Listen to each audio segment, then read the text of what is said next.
سایه‌های خیانت، جایی که داستان‌های واقعی از دل زندگی‌ها روایت میشن.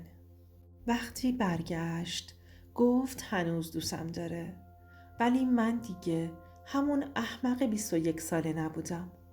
حالا فقط یه چیز برام مهم بود: سکوت و نگاه سردم. راستش هیچ وقت فکر نمی کردم روزی قراره توی یه اتاق تو لندن بشینم و با یه لبخند سرد پیام زنی رو بخونم که یه زمانی واسه یه نگاهش میمردم.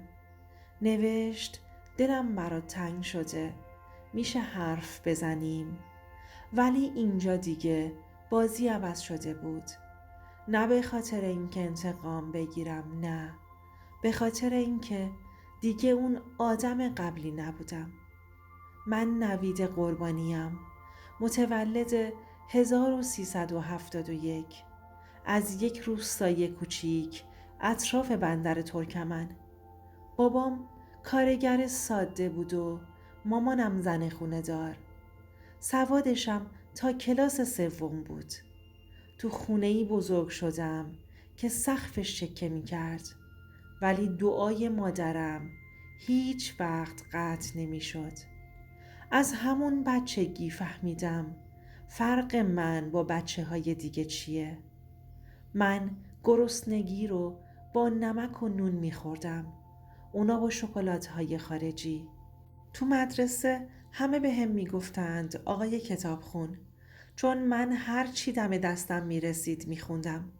حالا بقیه داشتن دعوای کلکل فوتبالو می کردند.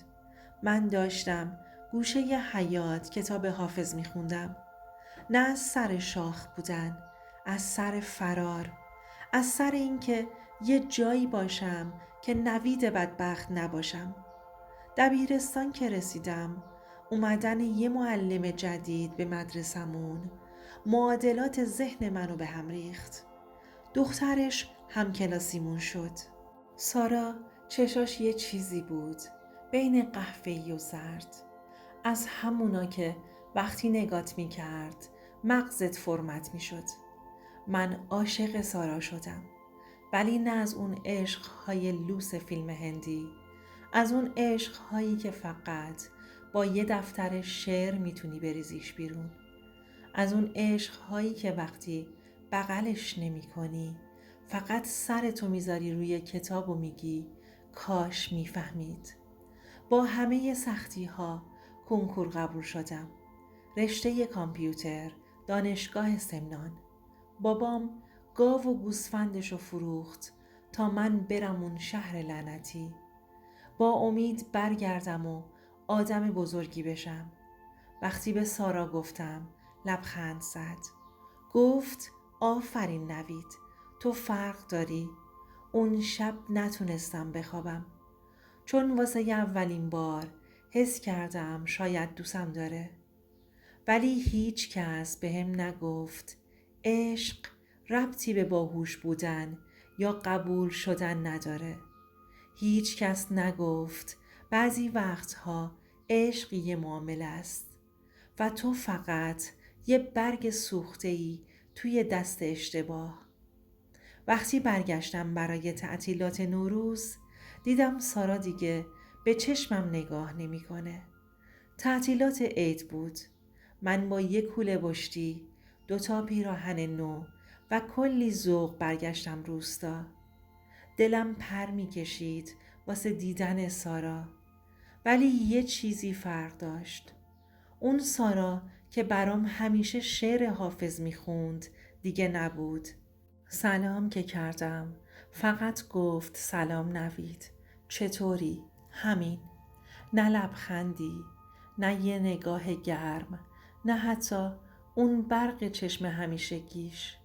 حس کردم دیگه اونجا من یه مهمون غیر منتظرم. 2 روز بعد توی عروسی دختر خالش دیدمش. یه پسر خوشتیپ شهری کنارش نشسته بود. جوری میخندیدن که انگار 100 ساله با همن. رفتم سلام کردم. اون پسره گفت سلام، من پیمانم، نامزد سارا. اون لحظه صداها محو شدن. یهو دیدم صدای کل عروسی اکو میشه تو سرم. فقط یه چیز واضح بود. سارای من شده بود سارای پیمان. اون شب تا صبح تو پشت بوم دراز کشیده بودم. ستاره ها رو نگاه می کردم و فکر می کردم کجای کارو اشتباه رفتم. مگه نگفت من با بقیه فرق دارم؟ مگه نگفت به هم افتخار میکنه؟ پس چرا حالا من حتی توی عکس های کنارشم جا ندارم؟ اون شب یه قول به خودم دادم. نوید دیگه دل نبند، فقط بساز. سمنان دیگه برام یه خوابگاه و کلاس نبود، شده بود تبعیدگاه. اما خب وقتی زخمی یا غرق میشی یا شنایات میگیری. منم رفتم سراغ برنامه نویسی. پروژه گرفتم، سایت ساختم. شبا با صدای کلید کیبورد خوابم می برد.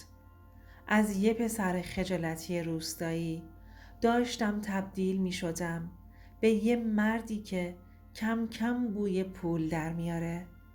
سال سوم دانشگاه یه شب یه پیام اومد. سلام نوید، خوبی؟ میتونیم حرف بزنیم؟ سارا بود. بعد 3 سال قلبم یه لحظه وایستاد. خون به مغزم نمی رسید. ولی دیگه اون پسر ساده قبلی نبودم. نوشتم سلام، بگو چی شده؟ گفت از پیمان جدا شدم. دلم برات تنگ شده. تو هنوز همون نوید خوبی. وای سارا، تو نمیدونی که نوید دیگه مرد شده. مردی که بخشیده ولی فراموش نکرده. اون شب ساعتها با هم حرف زدیم. از دلتنگی ها، از خاطرات، از روستا. ولی تهش فقط یه سوال تو دلم موند. واقعاً برگشتی چون منو میخوای یا چون فقط کسی رو میخوای که بهش نیاز داری؟ بعضی تماس ها هست وقتی که میگیریش صدای زنگش با یه حس غریبه میاد. نه مثل زنگ باباست، نه مثل زنگ مامان. یه چیزی مثل دلنگرانی یا ته دلخوشی. پیام سارا رو که دیدم انگار یه صدای کهنه از دل خاطراتم برگشت. ولی فرق داشتم. نوید اون روزا دیگه توی آینه هم پیدا نمی شد. قرار گذاشتیم توی کافه خلوت. وقتی دیدمش وای همون چشم ها، ولی انگار پشتشون یه طوفان رد شده بود. نشست روبروم، گفت نوید من اشتباه کردم. حرف نمی زدم، فقط نگاش می کردم. گفت پیمان خیلی زود عوض شد. خشک مغز، شکاک، دست بزن داشت. پوزخند زدم و گفتم تو منو فراموش نکردی؟ ولی من هنوزم فراموش نکردم از اون شبی که گفتی نامزد دارم. راستش دلم میخواست بغلش کنم، بگم همه چی درست میشه، ولی ذهنم یه چیز دیگه میگفت. حواست باشه نوید، بعضی آدم ها برمیگردن، نه چون دلتنگیه، چون تنها شدن. اون روز گذشت. بعدش چند بار دیگه همو دیدیم. ولی این بار سارا دنبال عشق نبود، دنبال تکیهگاه بود. منم یه مرد شده بودم، ولی هنوز یه تیکه از خودم، اون پسر بچه‌ای بودم که با یه لبخند سارا کل زندگیش زیر و رو می شد. یه شب تو اتاقم نشستم روبروی لپتاپ. نقشه جهان باز بود. موس رو نگه داشتم روی کشور آلمان. با خودم گفتم یا اینجا میمونی و دوباره میسوزی، یا میری و یه بار واسه همیشه خودتو میسازی. همون شب اپلای کردم واسه فوق لیسانس. دیگه نمیخواستم یه آدم عادی باشم. میخواستم اسمم روزی تو گوگل بالا بیاد. 2 ماه بعد سارا پیام داد: نوید، یه چیز بگم. من هنوزم بهت فکر میکنم، ولی حس میکنم دیگه نمیتونم به دلت برگردم. نوشتم تو به دلم برگشتی، ولی نه به اونجاش که خالی بود، به اونجاش که زخمیش کردی. و دیگه هیچ وقت جوابش رو ندادم. اولین شبم تو شهر غریبه ها، وقتی چشمامو بستم فقط یه صدا تو گوشم میپیچید: تو اینجا تنها هستی نوید، هیچ کس نمیدونه چقدر درد کشیدی. با خودم گفتم خب پس وقتشه که به همه نشون بدم درد یعنی چی. رسیدم به آلمان. حس سرد بودن محیط. فرودگاه خیلی بزرگ بود، سرد و خاکستری. هیچ خبری از اون گرمای همیشگی سمنان نبود. با کوله پشتی و یک قلب پر از امید قدم زدم تو خیابونای شلوغ. هیچ چی نمیفهمیدم. زبانشون رو بلد نبودم. هر بار که حرف می زدم انگار یه دیوار نامرئی بین من و بقیه بود. یه روز تو مترو یکی یه تیکه کاغذ بهم داد که نوشته بود: شاید تو هم مثل ما روزی غریبه باشی. همون لحظه فهمیدم این درد تنها مال من نیست. کلاس ها سخت‌تر از چیزی بود که فکر می کردم. اساتید با لهجه‌ای حرف می زدن که نصفش رو نمی فهمیدم. درس ها زیاد بود، پروژه ها سنگین و زندگی بدون خانواده یعنی کابوس. یه بار که امتحان داشتم کلی استرس داشتم. تو راه برگشت توی یه پارک نشستم و به آسمون نگاه کردم. دلم واسه مامان و بابا و اون چایی کنار بخاری تنگ شده بود.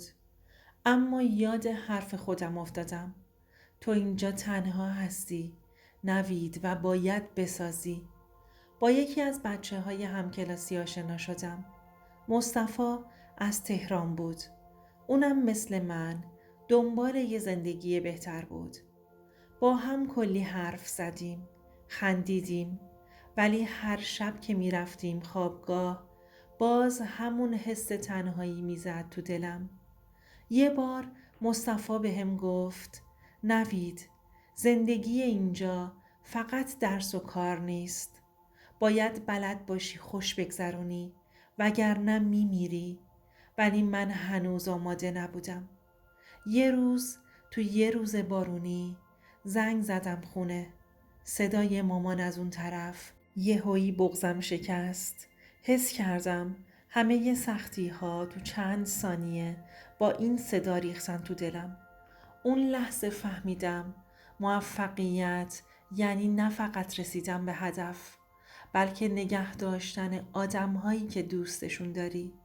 میدونی وقتی یه نفر میره دنبال رویاهاش همه فکر میکنن راهش صافه، پر از گل و بلبله. اما من بهت میگم بادهای موفقیت همیشه آروم نمیوزن. گاهی طوفان میشه. بعد از ماه‌ها درس خوندن و تلاش بالاخره نمره عالی گرفتم. رفتم سر کار توی یه شرکت کوچیک. کار طراحی سایت بود. احساس کردم یه جوری دارم به هدفم نزدیک میشم. یه روز تو شرکت یه پروژه بزرگ بهم دادن. وقتی تمومش کردم و همه تشویقم کردن احساس کردم دنیا زیر پاهام نرمتر شده. ولی وسط این حس خوب یه پیشنهاد اومد که قلبم رو لرزوند. یه دوست قدیمی که اونجا آلمان دیده بودمش گفت: نوید، بیا با من بریم به یه کشور دیگه. اونجا فرصتهای بهتری هست. دلم دو دل شد. نمیخواستم دوباره از صفر شروع کنم، ولی نمیخواستم فرصت رو هم از دست بدم. یه شب که روی تخت خواب بودم به همه چیز فکر کردم. مامان و بابا، سارا، دوستام، همه مسیرهای طی شده. از خودم پرسیدم نوید تو دنبال چی هستی؟ موفقیت، عشق، آرامش یا فقط فرار از تنهایی؟ و تصمیم گرفتم بمونم و بجنگم، چون فهمیدم موفقیت یعنی جنگیدن، نه فرار. دوستان، اگه یه روز دلتون شکست بدونید که شکست آخر راه نیست. شکست یعنی شروع دوباره با تجربه بیشتر. هیچ وقت نذارید ترس ها رویاهاتون رو بگیره. همیشه خودتون رو باور داشته باشید، حتی وقتی دنیا براتون سنگ میندازه. اگه این داستان رو دوست داشتی حتما کانالم رو سابسکرایب کن. با حمایت شما صدای ما قوی تر میشه. قصه های بیشتری میشنوید و میبینید. منتظر کامنت هاتون هستم. ممنون که همراهم بودید.